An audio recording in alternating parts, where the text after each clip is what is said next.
Stalin uncle, what uncle இது? ஆளுங்கட்சியா இருந்தா வாங்க முடியும்னு கொடை பிடிச்சுக்கிட்டு கும்பிடு போடுறது. Stalin uncle, what uncle is very wrong uncle.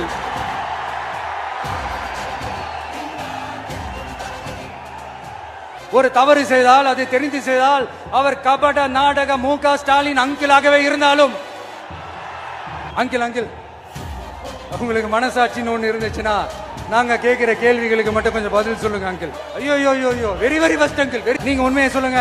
செய்வோம் செய்வோம் செய்வோம் செய்வோம்னு சொன்னாங்களே, சொன்னதெல்லாம் செஞ்சாங்களா? உங்களை தான் கேக்குறேன், சொன்னதெல்லாம் செஞ்சாங்களா? சத்தமா சத்தமா மை டியர் அங்கிள், கேக்குதா? மக்களோட சத்தம் கேக்குதா? எல்லாரும் கட்சி ஆரம்பிச்சதுக்கு அப்புறம் தான் ஒவ்வொரு வீட்டுக்குள்ளேயும் போறதுக்கு ட்ரை பண்ணுவாங்க. ஆனா நாங்க அப்படி இல்லை. ஒவ்வொரு வீட்டுக்குள்ளேயும் போனதுக்கு அப்புறம் தான் கட்சியாவே ஆரம்பிச்சிருக்கிறோம். நம்ம அரசியலுக்கு வர்றதுக்கு முன்னாடி, அட இவரெல்லாம் வரமாட்டாரியா, அவரே வரல, இவரே வரல, இவருங்க வர போறாரு அப்படின்ட்டு நிறைய பேர் ஜோஷியம் சொன்னாங்க. அப்புறம் நம்ம கட்சியினுடைய பேர் அறிவிச்சதுக்கு அப்புறம், பேரு தானே அறிவிச்சிருக்கிறாரு, மக்கள் கிட்ட பேர் வாங்கணும்ல, அதெல்லாம் முடியாதுன்னாங்க. அப்புறம் ரொம்ப முக்கியமா மாநாடுலாம் எவ்வளவு பெரிய விஷயம், அதெல்லாம் இவர் ஒத்தால எப்படி பண்ண முடியும்? சும்மா பக்கத்துல புசியானதை வச்சுக்கிட்டு மாநாடுல எப்படி நடத்தி காட்ட முடியும்? அதெல்லாம் அவங்களால முடியாது. அப்புறம் மழை பெஞ்சு எல்லாத்தையும் கெடுத்துரும். ஏன் என் கூட இருக்கிறவங்களே கூட தான் சொன்னாங்க. அதுக்கப்புறம் என்ன நடந்துச்சுன்னு உங்க எல்லாருக்குமே தெரியும். இப்ப புதுசா ஒண்ணு சொல்ல ஆரம்பிச்சிருக்கிறாங்க. அது என்னடானா, ஆட்சியை பிடிக்கிறதெல்லாம் அவ்வளவு ஈஸி இல்லை இல்லையா? இப்ப அதெல்லாம் விட்டாங்க. இப்ப இங்க வந்துட்டாங்க. இவர் நேரா ஷூட்டிங்ல இருந்து வருவாராம், வந்து ஆட்சியை பிடிப்பாராம். அது எப்படி இவராலே முடியும்? அவராலே முடியல, இவராலே முடியல. அவருக்கு அத்தனை வருஷம் ஆச்சு, இவராலே எப்படி முடியும்? ஒரு பக்கம். இன்னொரு பக்கம் கூட்டம்லாம் ஓகே தான், அது எப்படி ஓட்டா மாறும் அப்படின்றது இன்னொரு பக்கம். இப்படி கதை, திரைக்கதை, வசனம், இயக்கம், பாடல்கள். இந்த அரசியல் ஆய்வாளர்களுக்கு நான் சொல்றதெல்லாம் ஒன்னேதான், நல்லா கேட்டுக்கங்க. இந்த விஜய் ஏதோ இந்த பல லட்சம் பேர் கூடுற கூட்டத்தில் மட்டுமே இருக்கிறாரு அப்படின்னு மட்டும் தப்பு கணக்கு போட்டாதீங்க. ஏன்னா நம்மளுடைய இந்த கூட்டம் வெறும் ஓட்டா மட்டும் இல்லைங்க. வரப்போற தேர்தலில் மக்கள் விரோத ஆட்சியாளர்களுக்கு நாம வைக்க போற வேட்டா, நம்மளை கோட்டைக்கு அனுப்ப போற ரூட்டா இருக்க போதுன்னு சீக்கிரமாவே தெரிஞ்சுப்பீங்க. ஏன்னா கோடிக்கணக்கானவங்களோட ஹார்ட்லயும் வீட்லயும் ஏற்கனவே ஆல்ரெடி உயிரா, உணர்வா, உறவா இருக்கிறோம். நம்மளுடைய கனெக்ட் எல்லாம் வெறும் மக்களோட மட்டும்தான். நாம யாருன்னு அவங்களுக்கு தெரியும், அவங்க யாருன்னு நமக்கு தெரியும். நாமளும் நம்ம மக்களும் எப்படி இருக்கிறோம்னு எதிரிகளுக்கு நல்லாவே தெரியும். இருந்தாலும் இந்த விஜய் எதுக்குப்பா வந்திருக்கிறாரு? இவர் என்ன புதுசா என்ன திட்டம்லாம் சொல்லிட்டாரு அப்படின்னு வேற நிறைய கேள்விகள். இந்த சொல்றேன், தெரிஞ்சுக்கங்க. பெண் குழந்தைகள், பெண்கள் மற்றும் வயசானவங்களோட பாதுகாப்புல தான் நம்ம பிரையாரிட்டியே. அடுத்து இளைஞர்கள், உழவர்கள், உழைப்பாளர்கள், நெசவாளர்கள், மீனவர்கள், ஆதரவற்ற முதியோர்கள், மாற்றுத்திறனாளிகள், மூன்றாம் பால் இனத்தவர்கள்னு இன்னும் யாருக்கெல்லாம் கவர்மெண்டோட ஒரு ஸ்பெஷல் அட்டென்ஷன் தேவையோ அவங்க எல்லாருக்குமான ஒரு கவர்மெண்ட் அமைக்கிறது தான் நம்ம இலக்கே. நம்மளுடைய ஒரே கொள்கை எதிரி பாஜக தான். நம்மளுடைய ஒரே அரசியல் எதிரி திமுக தான். எப்படி? நம்மளுடைய ஒரே கொள்கை எதிரி, நம்மளுடைய ஒரே அரசியல் எதிரி.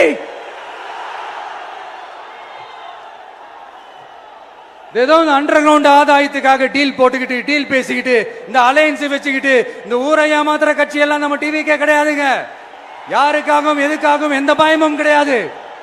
மாபெரும் பெண்கள் சக்தி நம்மளோட இருக்கிறாங்க, மாபெரும் இளைஞர்கள் சக்தி நம்மளோட இருக்கிறாங்க, ஒட்டுமொத்த தமிழ்நாட்டு மக்களுடைய சக்தி நம்மளோட நிக்கிறாங்க. அப்படி இருக்கும்போது இந்தியாவில் இருக்கிற எல்லா ஸ்டேட்லயும் வாழ்ற நம்ம தமிழ் நெஞ்சங்கள் மட்டும் இல்ல, உலகம் பூரா 100க்கும் மேலான நாடுகள்ல வாழ்ற நம்ம தாய் தமிழ் உறவுகள் எல்லாருமே என்ன விஜய் தளபதி விஜய் இல்லனா விஜய் தளபதி இப்படி சொந்தம் கொண்டாடுற கோடிக்கணக்கானவங்களோட அன்பு மாசியும் நம்மளோட இருக்கும் போது, இவங்க எல்லாருமே நம்மளோட நிற்கும் போது எதுக்குங்க இந்த பாசிச பாஜகவோட நேரடி கூட்டணியோ இல்ல மறைமுக கூட்டணியோ உறவு வச்சுக்க? நாம என்ன உலகமாக ஊழல் கட்சி என்ன?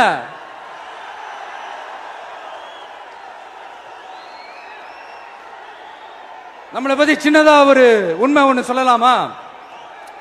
என்னடா இவர் வாயால இப்படி சொல்றாருன்ட்டு யாரும் தவறா நினைச்சுக்க வேணாம். ஏன்னா இது ஒரு விதத்துல ஒரு ஃபேக்டும் கூட. அதனாலதான் நான் சொல்லணும்னு ஆசைப்படுறேன். நம்ம யார் தெரியும்ல? நாம எல்லாருமே சொல்றேன். நாம யார் தெரியும்ல? இந்தியாவின் மாபெரும் மக்கள் சக்தி கொண்ட ஒரு மகத்தான வெகுஜன மக்கள் படை. அதனால நம்ம தலைமையில நாம் அமைக்க போற இந்த உண்மையான மக்களாட்சிக்கான அச்சாரமாக மாபெரும் மக்கள் சக்தியே அணி அணியாக நம்மளோட திரண்டு நிக்கிறப்போ இந்த அடிமை கூட்டணியில சேர வேண்டிய அவசியம் நமக்கு இருக்குங்க. நம்மளுடைய இந்த கூட்டணி சுயமிழந்த கூட்டணியெல்லாம் இருக்காது, சுய மரியாதை கூட்டணியா தான் இருக்கும். இந்த ஒரு பக்கம் RSS கிட்ட அடிபணிஞ்சுக்கிட்டு, இன்னொரு பக்கம் மதச்சார்பற்ற கூட்டணின்னு இந்த மக்களை ஏமாத்துற கூட்டணியெல்லாம் நம்ம கூட்டணி இருக்காது. நான் இப்பவும் சொல்றேன், நம்மளை நம்பி வர்றவங்களுக்கு ஆட்சியிலும் அதிகாரத்திலும் உறுதியாக பங்களிப்பு செய்யப்படும். உடனே இந்த கேள்விகள்லாம் வரும். அப்ப யாரு கூட்டணி, யாரு வரா, யாரு போறா, இந்த கேள்விகள்லாம் வரும். இந்த கேள்விகளுக்கெல்லாம் ஒரே ஒரு பதில் தான், சஸ்பென்ஸ்ல சஞ்சாரம் செய்யுங்க. ஆனா ஒண்ணு, 2026ல 2 பேருக்கு நடுவுல தான் போட்டியே. ஒன்னு TVK,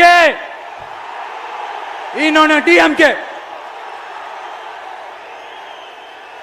இந்த போட்டி எப்படி இருக்க போதுன்னா, இந்த அலையன்ஸை வச்சு எப்படியாவது நம்ம தப்பிச்சிடலாம். என்ன இந்த பழைய இந்த மேத்தமேட்டிக்ஸ், அரித்மேட்டிக்ஸ் இதெல்லாம் வச்சு எப்படியாவது நம்ம தப்பிச்சிடலாம் அப்படின்னு நினைக்கிறவங்களோட அந்த கனவு ஒரு நாளும் மைப்படாது. சரி, இப்ப நம்ம வேற ஒரு ஏரியாவுக்கு ஒண்ணு வருவோம்.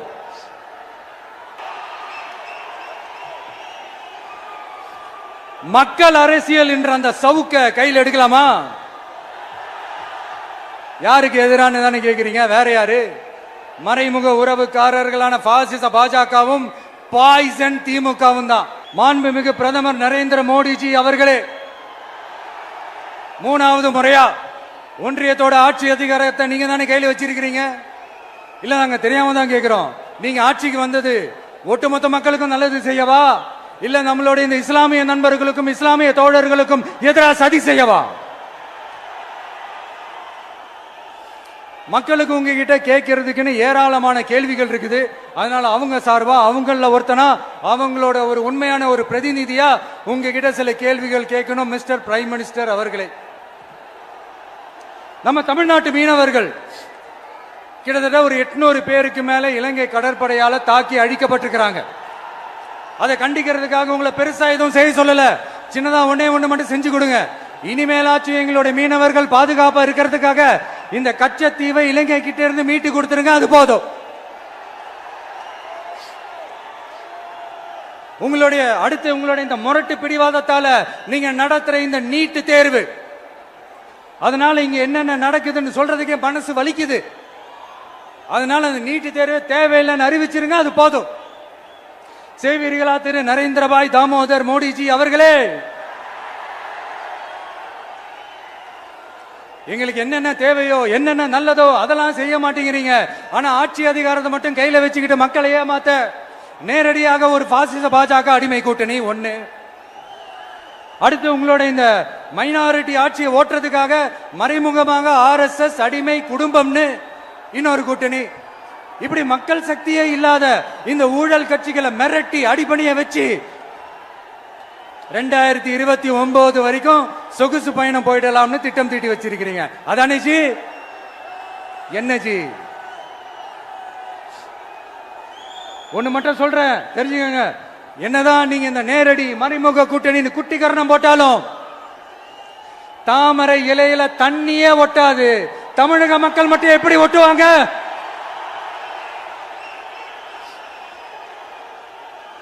இங்க ஒரு MP சீட்டு கூட தரலன்றதுக்காக தமிழ்நாட்டுக்கும் தமிழ்நாட்டு மக்களுக்கும் எதுவுமே செய்யாம ஓரவஞ்சனை செய்யுது இந்த ஒன்றிய பாஜக அரசு. சங்கம் வச்சு தமிழ் வளர்த்த மண் இந்த மதுரை மண். அதனால இங்க அந்த கீழடியில கிடைச்ச ஆதாரங்களை எல்லாம் மறைச்சிட்டு எங்க நாகரிகத்தையும் எங்க வரலாறையும் அழிக்கிறதுக்காக உள்ளடி வேலை செய்யலாம்னு நினைக்கிறீங்க. தமிழ்நாட்டை தொட்ட என்ன நடக்கும் நீங்க பல உதாரணங்கள் இருக்குது. அதனால இதையெல்லாம் மறைச்சிட்டு எங்க மக்களை ஏமாத்திடலாம்னு மட்டும் நினைக்காதீங்க. மத நல்லிணக்கத்திற்கு பெயர் பெற்ற இந்த மதுரை மண்ணிலிருந்து சொல்றேன், உங்க எண்ணம் எல்லாம் ஒரு நாளும் ஈடேறாது.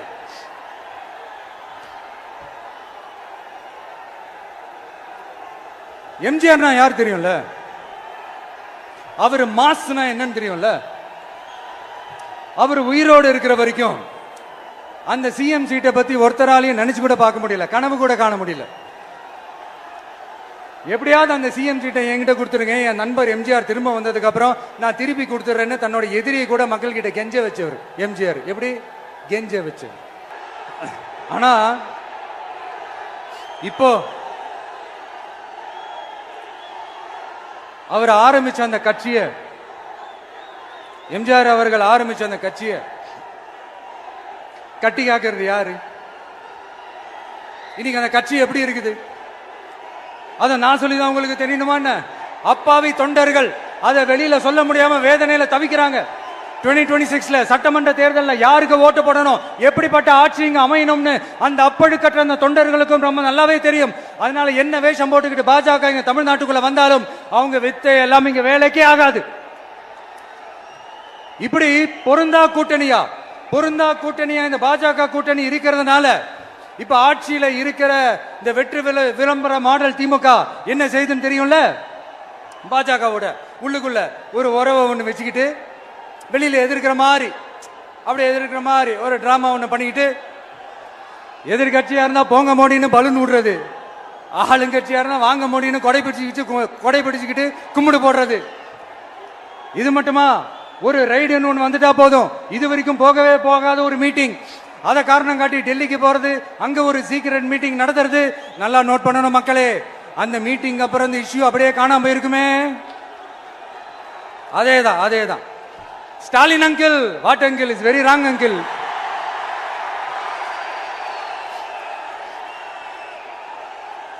இப்படி தமிழ்நாட்டில் இப்ப நடக்கிற இந்த ஆட்சியினுடைய லட்சணத்தை பார்த்துக்கிட்டு நாம எப்படி சும்மா இருக்க முடியும்? ஒரு தவறு செய்தால், அதை தெரிந்து செய்தால், அவர் கபட நாடக மு.க. ஸ்டாலின் அங்கிளாகவே இருந்தாலும், அங்கிள் உங்களுக்கு மனசாட்சின்னு ஒண்ணு இருந்துச்சுன்னா நாங்க கேட்கிற கேள்விகளுக்கு மட்டும் கொஞ்சம் பதில் சொல்லுங்க அங்கிள்.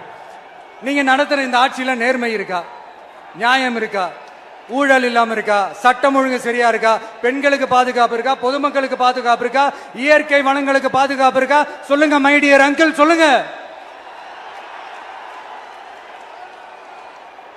டாஸ்மாக்ல மட்டுமே இது வரைக்கும் 1000 கோடிக்கு மேல ஊழல் சொல்றாங்க. அதுல மட்டுமா தப்பு நடக்குது? வேற எதுல தான் நடக்கல? உலகத்திலே மிஸ்டர் கிளீன் ரெக்கார்ட்ஸ் எல்லாம் உங்களுக்கும் உங்க கூட இருக்கிறவங்களுக்கும் மட்டும்தான் அங்கிள் கொடுக்கணும். இதை பார்த்து வாயே இல்லாத ஊரு கூட வயிறு வலிக்கு சிரிக்குது.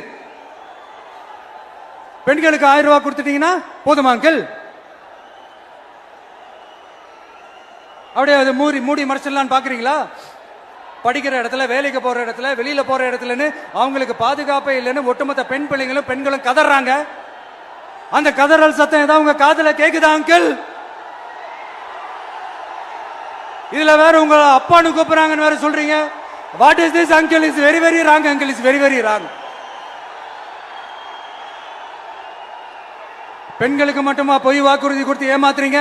அரசு ஊழியர்கள், ஆசிரியர்களை ஏமாத்துறீங்க, விவசாயிகளை ஏமாத்துறீங்க, பரந்தூர்ல பாதிப்பே வராதுன்னு சொல்லி ஏமாத்துறீங்க, மீனவர்களை ஏமாத்துறீங்க, போதைப் பொருள் கலாச்சாரத்தை ஒழிக்காம ஏமாத்துறீங்க. ஐயோ very very first uncle, very very first. எப்படி கேட்டாலும் இவங்க கிட்ட இருந்து எந்த பதிலும் வரப்போறதில்லை. ஏன்னா இருந்தா தானே. இப்ப ஆட்சியில இருக்கிற நம்மளுடைய அங்கிள் பதில் சொல்றது இருக்கட்டும். மக்களை நீங்க சொல்லுங்க, நீங்க உண்மையை சொல்லுங்க. செய்வோம் சொன்னாங்களே, சொன்னதெல்லாம் செஞ்சாங்களா? உங்களை தான் கேக்குறேன், சொன்னதெல்லாம் செஞ்சாங்களா? சத்தமா மை டியர் அங்கிள், கேக்குதா? மக்களோட சத்தம் கேக்குதா? இது வெறும் சாதாரணமான முழக்கம் தான். கூடிய சீக்கிரம் மக்களை போய் சந்திக்க போறேன், அவங்களோட மனசு விட்டு பேச போறேன். அதுக்கப்புறம் இந்த சாதாரணமான முழக்கம் இடி முழக்கமா மாறும். அத்தோட நிக்காது. அந்த இடி முழக்கம் தமிழ்நாட்டோட போர் முழக்கமா மாறும். அந்த போர் முழக்கம் உங்களை ஒரு நிமிஷம் கூட தூங்க விடாது. நடக்குதா இல்லையான்னு பாருங்க. என்னடா இவன் இவ்வளவு ஸ்ட்ராங்கா சொல்றானேன்னு பாக்குறீங்களா? எல்லாரும் கட்சி ஆரம்பிச்சதுக்கு அப்புறம் தான் ஒவ்வொரு வீட்டுக்குள்ளேயும் போறதுக்கு ட்ரை பண்ணுவாங்க. ஆனா நாங்க அப்படி இல்லை. ஒவ்வொரு வீட்டுக்குள்ளேயும் போனதுக்கு அப்புறம் தான் கட்சியாவே ஆரம்பிச்சிருக்கிறோம்.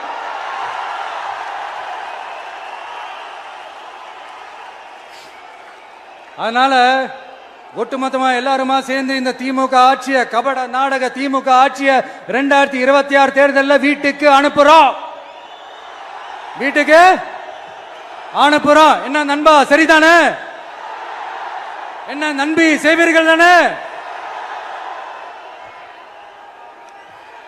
இப்போ உங்களுக்கு சின்னதா ஒரு சர்ப்ரைஸ். நம்ம கட்சியினுடைய வேட்பாளர் பட்டியலை இப்ப நான் அறிவிக்க போறேன். மதுரை கிழக்கு வேட்பாளர் விஜய். இன்னும் முடிக்கல. ஒரு நிமிஷம், இன்னும் முடிக்கல. மதுரை மேற்கு வேட்பாளர் விஜய். மதுரை மத்தி வேட்பாளர் விஜய். மதுரை தெற்கு வேட்பாளர் விஜய். மதுரை வடக்கு வேட்பாளர் விஜய். மேலூர் விஜய். சோழவந்தான் விஜய். திருப்பரங்குன்றம் விஜய். திருமங்கலம் விஜய். உசிலம்பட்டி விஜய்.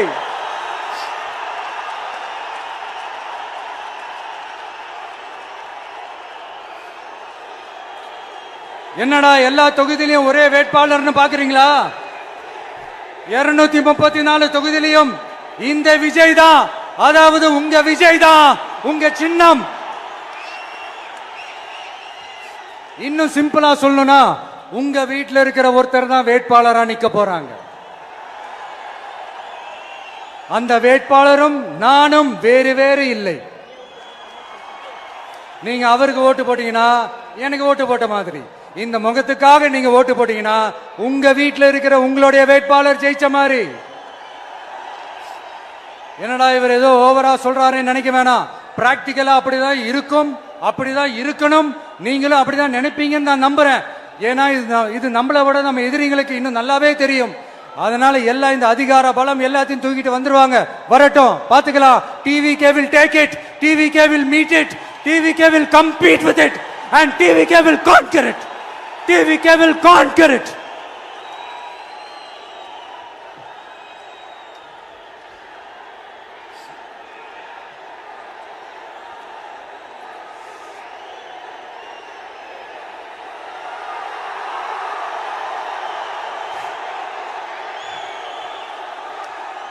இந்த நேரத்தில் நம்ம மனசுல இருக்கிறத மக்கள் கிட்ட சொல்லி ஆகணும்.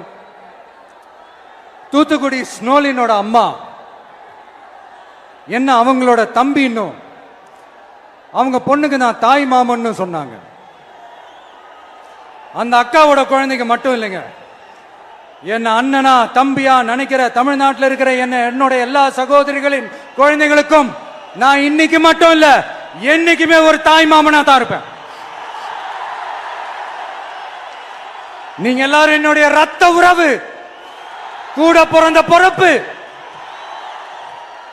என் வீட்டு ரேஷன் கார்டுல வேணா உங்க பேர் இல்லாம இருக்கலாம், உங்க வீட்டு ரேஷன் கார்டுல வேணா என் பேர் இல்லாம இருக்கலாம்.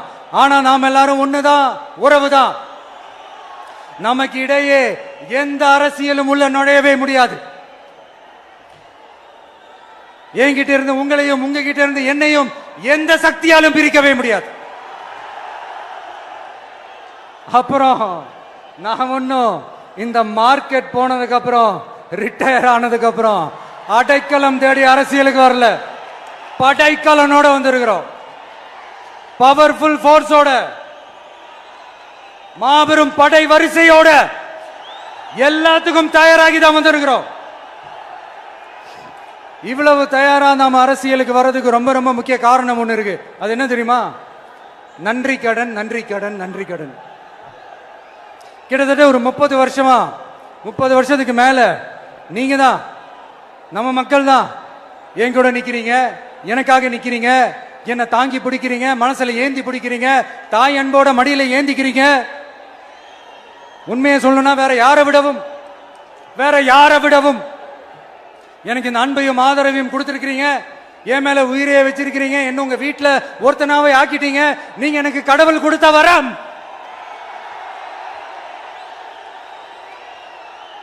உலகம் பூரா நமக்காக நம்ம கூட நிக்கிற நம்ம மக்களை நான் எப்படி மறப்பேன்? நான் என் லைஃப்ல ரொம்ப உயிரா நினைக்கிறது பெண்களை, குழந்தைங்களை, இளைஞர்களை, உழைக்கிற மக்களை தான். இவங்க தான் நம்மளோட வகைரா. இத பார்த்துதான் நம்மளோட எதிரிகளுக்கு பத்தி எரியுது. அதுக்காக நாம என்ன செய்ய முடியும்? அதனால நம்ம உறவுகளை, சொந்தத்தை, வகைராவை யாருக்காகவும் எதுக்காகவும் விட்டு கொடுக்க முடியாது இல்லையா? Here at this moment among this August gathering, I want to open my heart and say, I enjoy people. I respect people. I worship people.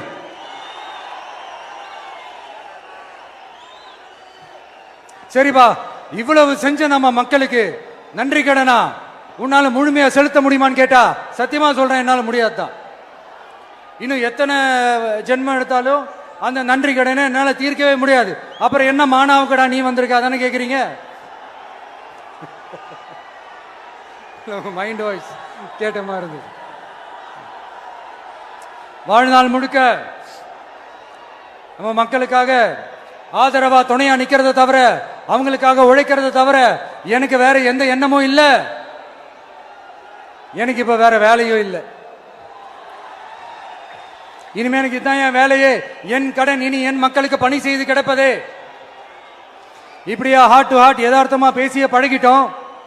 இதுக்கு மேலேயும் எனக்கும் மக்களுக்கும் இடையே இருக்கிற அந்த உறவை பத்தி நான் பேச ஆரம்பிச்சேன்னா ஒரு மாதிரி எமோஷனல் ஆயிடுவேன். அப்புறம் அதை கண்ட்ரோல் பண்றது ரொம்ப கஷ்டம்.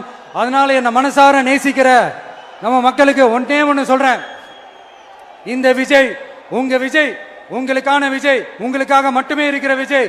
உங்க கூட நிக்க, உங்களுக்காக நிக்க, உண்மையா நிக்க, உணர்வோட நிக்க, உறுதியா நிக்க, உங்க கூட பேச, உங்களுக்காக பேச, உண்மையா பேச, உணர்வோட பேச, உறுதியா பேச, உங்களுக்காக சேவை செய்ய உங்க விஜய் நான் வர.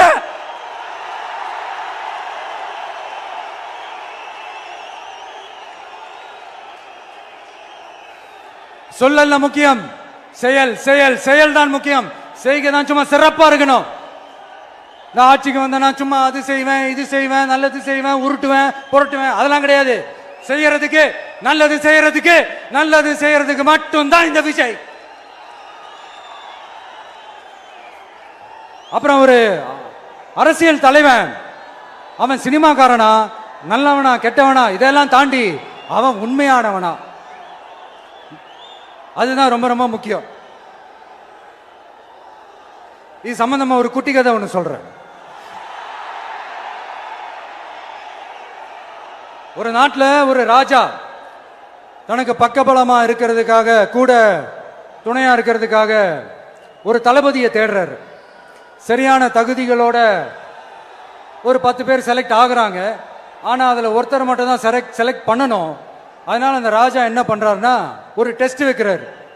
அந்த 10 பேர் கையிலையும் விதை நெல்லை கொடுத்து இதை நல்லா வளர்த்து கொண்டு வாங்க, ஒரு 3 மாசம் கழிச்சு வாங்கன்னு சொல்லி அனுப்பி வச்சிடுறாரு. 3 மாசம் கழிச்சு வரும்போது அதுல ஒருத்தர் ஆளு உயரத்துக்கு வளர்த்திருந்தாரு, ஒருத்தர் தோல் உயரத்துக்கு வளர்த்திருந்தாரு. அதுல ஒரு 9 பேரும் நல்லா வளர்த்து கொண்டு வந்திருந்தாங்க. ஒருத்தர் மட்டும் வெறும் தொட்டியோடவே வந்தாரு. என்னன்னு கேட்டதுக்கு, நானும் தண்ணி ஊத்தி ஊத்தி பாக்குறேன், உரம் வச்சு வச்சு பாக்குறேன், வளரவே மாட்டேங்குது ராஜா, என்ன பண்றதுன்னு தெரியலன்னு சொன்னதுக்கு ராஜா அவரை கட்டி அணைச்சிக்கிட்டு, இனிமே நீதான் என்னுடைய தளபதி, எல்லா அதிகாரமும் உனக்கு தான் சொன்னாரு. ஏன்னா அந்த 10 பேர் கையிலையும் ராஜா கொடுத்தது அவித்த விதை நெல், அது முளைக்கவே முளைக்காது. அந்த 9 திருட்டு பயலும் என்ன பண்ணிருக்காங்கன்னா வேற விதை நெல்லை வாங்கி அதை வளர்த்துட்டு ராஜாவையும் மக்களையும் ஏமாத்திருக்கிறாங்க. ஆனா இவர் மட்டும் உண்மையை போட்டு உடைச்சிட்டார். அதனால ஒரு நாட்டுக்கு திறமை எந்த அளவுக்கு முக்கியமோ அந்த அளவுக்கு உண்மையும் நேர்மையும் முக்கியம். இப்போ நீங்க எல்லாரும் தான் அந்த ராஜா. நீங்க தேர்ந்தெடுக்க போற அந்த தளபதி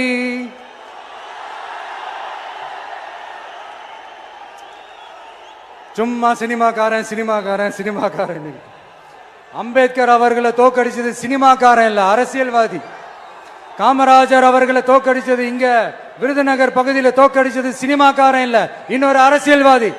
இன்னைக்கும் நம்ம கூட வாழ்ந்துட்டு இருக்கிற நல்ல கண்ணு ஐயாவை தோக்கடிச்சது சினிமாக்காரன் இல்ல, அரசியல்வாதி. இப்படிப்பட்ட நல்ல நல்ல தலைவர்களை எதிர்த்து நின்று தோக்கடிக்கணும்னு அந்த எண்ணத்தை உருவாக்குனது சினிமாக்காரன் இல்ல, அரசியல்வாதி.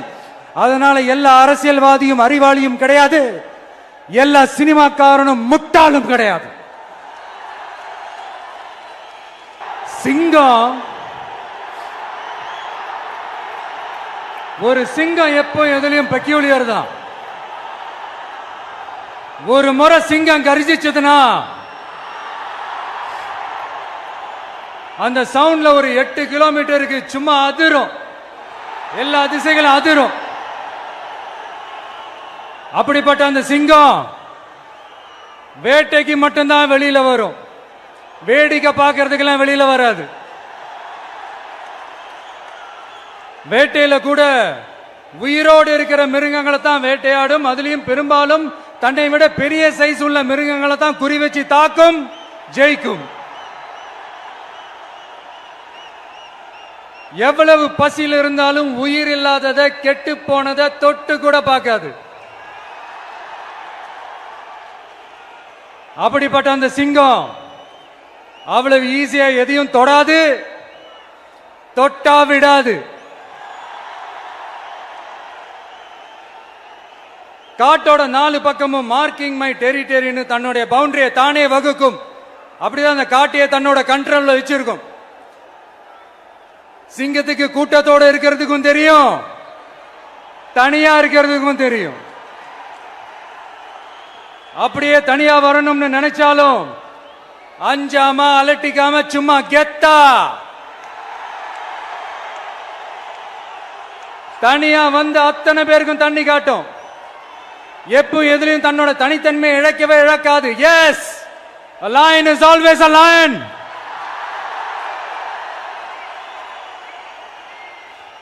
There are so many jackals and other animals in the forest, but there will be only one lion.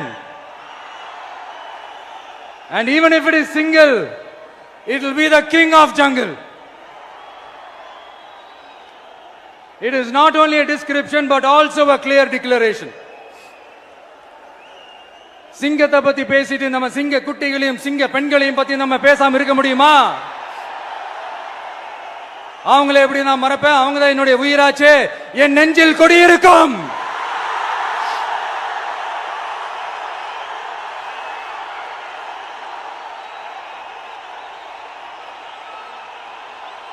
என்னுடைய தோழர்களுக்கும் தோழிகளுக்கும்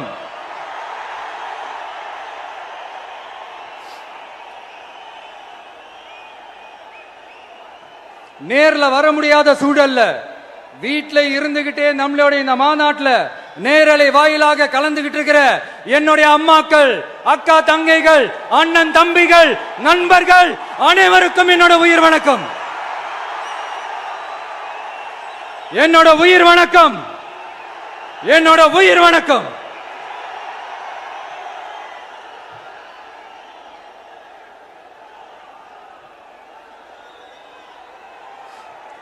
வீரம் விளையும் மாமதுரை மண்ணை வணங்குகிறேன். இந்த மதுரைனாலே உடனே ஞாபகத்துக்கு வரது சீறி பாஞ்சி துள்ளி குதிக்கிற யாருக்கும் அடங்காத காளைகள் விளையாடுற அலங்காநல்லூர் ஜல்லிக்கட்டு தான். நம்ம வைகை ஆறுதான் அழகர் ஆத்துல இறங்குற வைபவம். மதுரை மீனாட்சி அம்மன் இந்த மண்ணோட உண்மையான குணம், உணர்வு பூர்வமான மண் இது. அது மட்டும் இல்ல, இந்த மண்ணில் வாழ்ற மக்களும் அப்படித்தான் உணர்வு பூர்வமான ஆளுங்க. நான் இந்த மண்ணில் கால் எடுத்து வச்ச உடனே ஒரே ஒருத்தரை பத்தி தான் மனசுக்குள்ள ஓடிக்கிட்டே இருந்தது. அவர் யாருன்னு உங்களுக்கும் தெரிஞ்சிருக்கும். சினிமானாலும் சரி, அரசியல்னாலும் சரி, நமக்கு ரொம்ப ரொம்ப பிடிச்சது புரட்சி தலைவர் எம்ஜிஆர் அவர்கள் தான். அவரோட பழகிறதுக்கு எனக்கு வாய்ப்பு கிடைக்கல. ஆனா அவரை மாதிரியே குணம் கொண்ட என்னுடைய அண்ணன் புரட்சி கலைஞர் கேப்டன் விஜயகாந்த் அவர்களோட பழகிறதுக்கு எனக்கு நிறையவே வாய்ப்பு கிடைச்சது. அவரும் இந்த மதுரை மண்ணை சேர்ந்தவர் தானே, அவரை மறக்க முடியுமா? தமிழ்நாட்டு மக்கள் உணர்வுபூர்வமா உண்மையா நம்ம பக்கத்திலே நிக்கிறவங்க, அதுக்கு ஒரு மிகப்பெரிய அடையாளம் தான் இந்த மதுரை மண். நம்ம தமிழக வெற்றி கழகம் கையில் எடுத்திருக்கிற அரசியலும் அப்படித்தான். உண்மையான அரசியல், உணர்வு பூர்வமான அரசியல், நல்ல அரசியல், நல்லவங்களுக்கான அரசியல், நாட்டு மக்களுக்கான அரசியல், நல்லது மட்டுமே செய்கிற அரசியல்.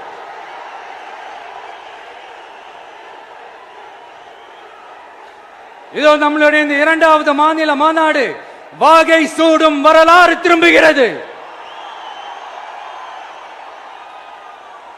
அப்படி இந்த மாநாட்டுக்கு பேர் வச்சிருக்கிறோம்.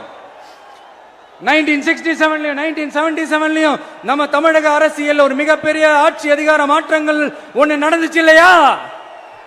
அதே மாதிரிதான் அடுத்த வருஷம் 2026ல அப்படி ஒரு வரலாறு திரும்ப போகுதுன்னு உறுதியா சொல்றதுக்கான மாநாடு தான் நம்மளோட இந்த இரண்டாவது மாநில மாநாடு.